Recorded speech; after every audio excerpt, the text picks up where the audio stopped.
Sí, muchas gracias, presidente. Un saludo afectuoso al señor Cayo y a todos aquellos que han hecho posible esta ILP. Recuerdo que hace 10 meses, ¿cierto?, estuvimos como en un déjà vu en esta situación. Y lo peor son los 10 años que han pasado, 10 años desde la ley de la dependencia. Nuestro grupo, por solidaridad republicana, votamos a favor, por el coste de la no ley. Pensamos que una no ley era peor que una ley imperfecta.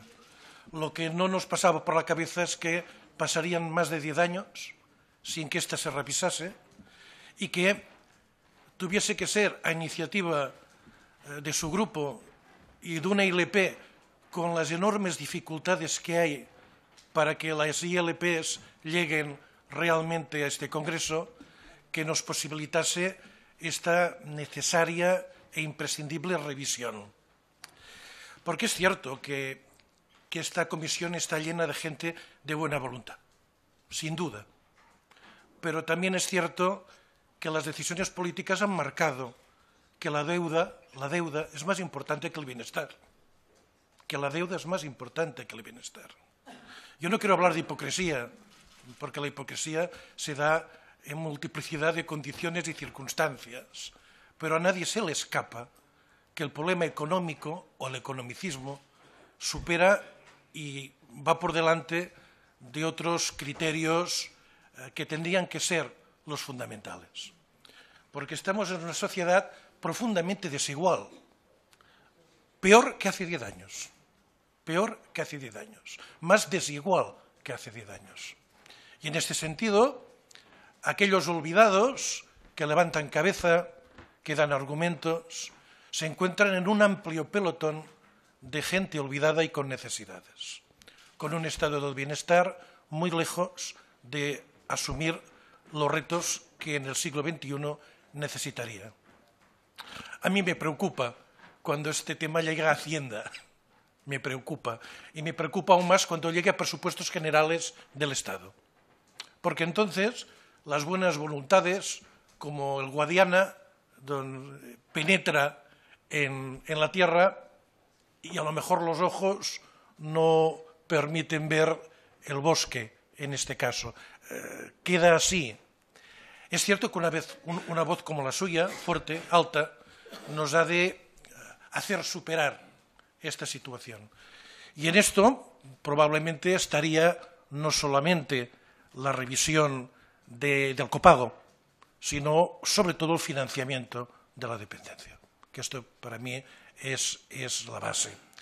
Miren, en estas profundas desigualdades, en esta situación que aún nos pesa como una vieja tradición, la beneficencia, aún hay la idea de que las personas se dividen en dos grandes grupos, los que siguen, los que son autosuficientes y los que no pueden seguir. Y a los que no pueden seguir hay que darles caridad y beneficencia. Esto ha lastrado muchísimo la igualdad en este país. Gente de buena voluntad existe en todas partes, afortunadamente. La beneficencia por sí no es mala si detrás tiene buen corazón, pero sí que puede ser peligrosa si esconde las responsabilidades políticas y los derechos que estas responsabilidades políticas han de satisfacer. Esta, para mí, es la cuestión. Importante que en el Congreso, ahora daremos luz verde, sin duda, a su tramitación, pero ahora somos los congresistas los que tenemos una enorme responsabilidad. ¿Primarán las excusas o la voluntad de transformar aquello que es imprescindible de hacer? ¿Seremos capaces de modificar determinados planteamientos economicistas?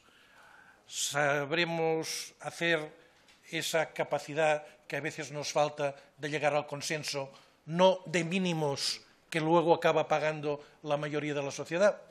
En eso estamos. Una vez más, bienvenido, y espero que sepamos, digamos, satisfacer las expectativas que ustedes han tenido que luchar tanto para que lleguen a este Congreso. Muchas gracias. Por el Grupo de Esquerra, señor Oloriz. Muchas gracias. Cuando las leyes o los decretos no se corresponden a la realidad pasa por encima de los decretos. En este sentido, los servicios sociales de los ayuntamientos han continuado funcionando, pero han continuado funcionando con más precariedad, con menos recursos, pero afortunadamente han continuado funcionando. Pero hay una verdadera resistencia de materiales. Estos 10 años han sido tóxicos para muchos servicios sociales de atención primaria. Y, por tanto, hace falta una transfusión inmediata si queremos salvarlos. Yo considero que este instrumento es insuficiente, pero necesario. Insuficiente, pero necesario. Y, por tanto, activémoslo. Por otra parte, Ciudadanos habla de evaluar. Yo estoy muy de acuerdo. Por ejemplo, estaría de acuerdo en evaluar la deuda. O sea, estaría de acuerdo en... Yo quiero pagar, siempre pago mis deudas, pero no me gusta pagar deudas de otros si no me las han justificado. Es así de sencillo. Y, por tanto, constitucionalizar la deuda es esto. No evaluar y tener que pagar y no pagar otras cosas. Puede porque sea un republicano girondino y no jacobino. Soy así, ¿no? Secretario de Esquerra Republicana, señor Oloriz. Yo felicito al proponente por su iniciativa, que sin duda abrirá paso a otras, como se han planteado, de parecidas. Pero siempre es bueno que alguien empiece a trabajar en esta línea, ¿no? Y sin duda también la equidad no es tanto homogeneizar, sino trabajar por objetivos y asegurar en su evaluación que estos se cumplan. Y como muchas de estas cosas pasan por una suficiente financiación de nuestra sanidad pública en el conjunto del Estado español. Y en este caso encontrarán nuestra colaboración. Gana el señor Oloriz. Sí, yo estoy de acuerdo en el diagnóstico de la ponente, pero me quedo con el cuento que tiene que tener un final feliz de Marta Sibina y con la rigurosidad de Paco Egea en el tema de la ley. Me parece que es obligado que acabemos de una vez por todas de una situación, de una cadena de equivocaciones, que siempre lo mejor es rectificar, y rectificar rápido. Sin duda, es lo que pretenden nuestros electores, los ciudadanos, que hagamos en este Congreso. Si hay equivocaciones, rectifiquemos y solucionémoslo. Entre otras razones, como se ha dicho aquí, tenemos un personal de enfermería extremadamente capacitado, si no el mejor de los mejores de Europa. Y, por tanto, esta confianza que, desgraciadamente, por una acción legislativa inoportuna se les quitó, es importante que se les restituya y se les restituya de inmediato. Yo espero que la ponente acepte las enmiendas que completan esta solución y tengamos hoy un buen fin del cuento desgraciado y kafkiano que nos ha explicado Marta Sibina. Gracias. Señor Oloriz, por el Grupo de Esquerra Republicana. Sí, la verdad es que tenemos un sistema perverso. La idea de que la formación profesional continuada es un tema de cada uno y no una obligación del Servicio Nacional de Salud. Y como cada uno le cuesta mucho hacer esto, permitir una transferencia de la industria farmacéutica. Y esto es un sistema perverso, porque pone en cuestión a las personas honradas que caen en esta situación, que seguro que son la mayoría. Pero el aceptar esta forma de subvención de las farmacéuticas, porque la verdad, con los precios que ponen a los productos, generosas no son, me costaría entender que fuesen solamente generosas en este tipo de actuaciones, caemos en un tremendo error. Yo pienso que estaría bien abaratar los costes de los productos farmacéuticos y situar una partida en los presupuestos del Estado para la formación continuada y permanente. Este ha de ser nuestro objetivo. A mí me preocupa de la posición que se nos propone, es que a veces cuando encontramos una situación confortable, lo provisional dura para siempre. Es decir, está llena de sentido común. Yo he venido aquí a escuchar y no a llevar posiciones prefijadas, más allá de las paredes maestras de mi pensamiento y de lo que represento. Por tanto, escuchar se aprende mucho, ¿no? Y está lleno de coherencia el razonamiento que se ha dado. Y es cierto, incluso comentábamos del Hospital de Lleida que aquel facultativo muy competente que se le ha rebajado, cierto, sustancialmente su salario, según qué actuaciones le será muy difícil. Y en cambio pienso que el deshonesto siempre encontrará alguna posibilidad de fundación, del que sea, para salirse con la suya.